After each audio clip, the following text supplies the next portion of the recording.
I mean, the attack speed onto Corki's Rocket Barrage and onto Ezreal's Q doesn't matter. Putting a Wither on them doesn't matter that much. Yeah, sometimes you get a Wither onto Ezreal when he's away for a wall. He can't get away from you. But NIP, they don't have a great amount of setup. The Wither can help with the Nidalee because once you max that out, you have a huge amount of slow for that spear. But even then, in this matchup, you need to be maxing that Soulfire to make sure you have the shred from them. And I'm going to be honest, neutral fans in the LPL do tend to cheer for whoever just won the game. Also, LGD is kind of a fan chant that's kind of like TSM in the West. Where True. A lot of people, even after other teams where LGD is not playing, they will just say, LGD, Jyo, just because it's just one of those teams which has been around for such a long time. And of course, you know, in the state of the whole LPL, it feels like we are in a whole midst of change. This is the first time when none of the quote-unquote big three have made a playoffs in the LPL. We've had LGD. I mean, LGD, to be honest, I don't even think this counts as a rough year. They made it to Group Ascent.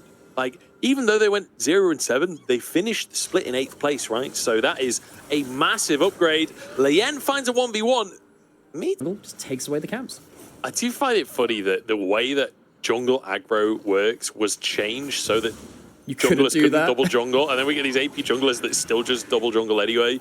Shanji finds Meteor, but the two camps are already gone. It's too little, too late. We'll see. No, weird thing about the Lucian, as we see the grubs going down, I have no idea why we've moved away from Kraken Slayer and over to Blade of the Ruin King just randomly. Like, we could have been building Blade all this time if it was good, but then I just don't get the logic. Blade hasn't even, I mean, well, the Kraken Slayer hasn't even been nerfed yet. It's coming up later on, but sometimes mid lane builds really confuse me. It just makes me think that someone like Chovy's done it or Faker's done it, and then just everyone follows suit. A lot more. That's a good trade by Birdall. That's a roam up from support, though, and you don't have draw. This is a complete outnumbered fight. Lien caught out here, pounces, and then flashes into mid lane. I'm surprised he got away from that one quite so healthy, but Rookie will not be so lucky. He might be able to get an execute, flashes to make it happen, stays underneath the tower, and will go down for an absolute fist fight for the entire duration of the first two games. Very, very quiet start to the third one. You can see that the seeding does matter to our two teams. Birdall finds the all. I want to say 320 is like fine. Like, it's not amazing, but it's like that's sort of requirement to be useful. So he's on track for that. I don't know if that number is totally accurate, but Look, chat is saying it's a good number. I'm going to take that. So that's that. Chao goes in. Shanji pinned against the wall. I mean, that's a lot of damage coming in. He's put to sleep. Can anyone actually follow up on the damage? Shanji's still going. Okay. Weirdly meta here in the LPL. But needs to be a little careful there. But now with this Nasus, if Nasus gets to a point where he gets towards Triforce and he gets towards himself that second item on a good time point, there's not many people in LGD who can survive that. If Corki or Ezreal get themselves with it, that's going to be a problem. Anyway, Dragon has been sorted, and that is more important. Birdall walking potentially down to the play. I think Dragon's going to go down without a fight, though. Yeah, Lien, I don't think he really... Playing through tempo kind of messes with you a little bit. Xin Zhao might go down to the culling. Hydra actually valks in. Shanji clears the ward to set up for Rookie in the top side. Birdall withered. Can they finish off the raid boss? Birdall is hard to bring down, and he pulls the dog over the wall. Back into his kennel he goes. Birdall outplays the two. Himself back into the player now, gets himself some gold spent from that base. Shanji doesn't have teleport. LGD can take a 5v4 on the top side around the Herald. NIP look like they want to contest anyway. This would be a four-man play as Lien is punted back by Birdall, who wants an MVP, it seems. Chunked by the spear on the way out. Herald down to 2k as Lien trying to move in, but Xin Zhao finds a two-man engage, and Lien sent away. It's 1-for-1 as Zhuo charges into the mix. Herald picked up by Xiaoya. Zhuo gets some multi-man knock-up, but there's no damage to follow it up, and suddenly Photic is stuck on the back side of the play. Xiaoya keeping Rookie and Zhuo at bay as Shanji goes in and just dies immediately. Rookie next to on the Nasus, we were saying he was stacking fine. Well, he's not if he's dying this often now.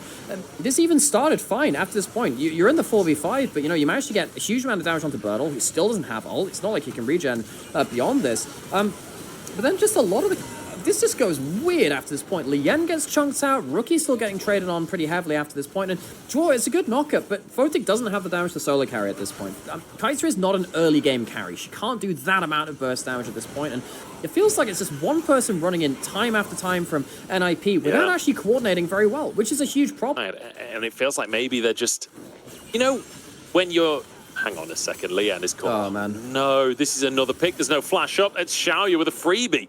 And he's got the Herald in his pocket. This could... And it's like the Nidalee can function as a sort of poke champion later on into the game, but you're against Lilia, Corki, Ezreal. It's not like the enemy team doesn't have poke, you know? It's not like they've not got a Cassante to soak it up on the front line. I'm not sure that'll be much of a win condition as Rookie takes a tower shot. Lien moving up top, but goes wide on the spear.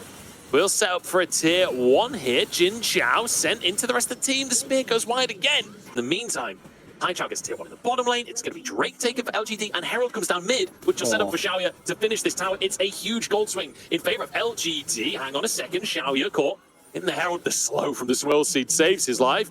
There's a ward behind enemy lines. Birdle has TP. It's a double TP coming out from LGD as they want to punish NIP. They want to find more. Duo punted into the rest of the team and will be taken down. That's 2 extra off the back of a huge macro trade. Birdle escapes to the rest of his team, and LGD can look for more. NIP's macro is in absolute shambles. Absolute shambles. LGD, he escapes that turret trade. He doesn't overcommit in that top side and die under that turret and give NIP something more.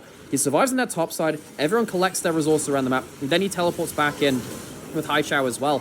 Birdle playing the map like this makes it so much easier. Of course, Chào coming into it as well. LGD just seems so much more on the same page when it comes to the against. Lien and Rookie up against IG. It does feel poetic that they would have to play that series, but they need to win this one first. Draw gets a 4-man pulverize.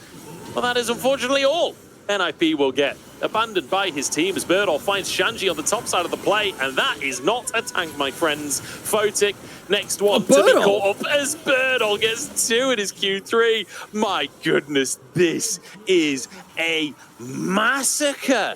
LGD are just obliterated. But in terms of that aspect of it, they lose the second game to split plays over anything else, and now not even that's working for them in game 3. I don't know what is working for them in this summer split. They've had occasional good games. They've taken away a win in this series where they look good in those scrappier big team fights. But you know, coming back 3 to now to this play here, draw. He goes to the big play, but there's no follow. He goes in for a great knockup. Okay, and what? What's in there? There's no spear following up. Luyện must have that on cooldown. Rookie throws a culling through. Okay, doesn't even take anyone down to half HP. Shanji doesn't have a flash to get over the wall. He's there late as well. This is uncoordinated. It's directionless and is ineffective. NIP, the composition doesn't work out. I think that LGD look like they understand their roles within the game much better. NIP are by far the second best team in this game. I don't know if it's an issue of the players. I don't know if it's an issue of the coaching staff, maybe, but I don't know. This sub-in from Lien has not been the answer. It didn't fix things in the way that it's just painful to watch for any Rookie fans at home today. I mean, avert your eyes, turn off the stream. This is not the one for you, because my goodness, this is just painful to see. Rookies, it's very hard to put into perspective or decide which perspective to look at this from. For Rookie, of course, I think on an individual level, I still think he has been an incredibly powerful player for this team. And I think that on a mechanical level, he's also been playing well in the laning phases. He's not the 1v9 Rookie of some years past. And it's very hard to be in a situation like this with the team that NIP has put together. This team has been struggling to find themselves an identity after the spring meta changes, after they came into summer. They've really struggled to recapture that again. And LGD, on the other side of this, they have managed to build beyond something more. I think that their players have managed to find themselves a bit of flexibility. I think particularly Chào and Meteor have found themselves a much better start in this summer.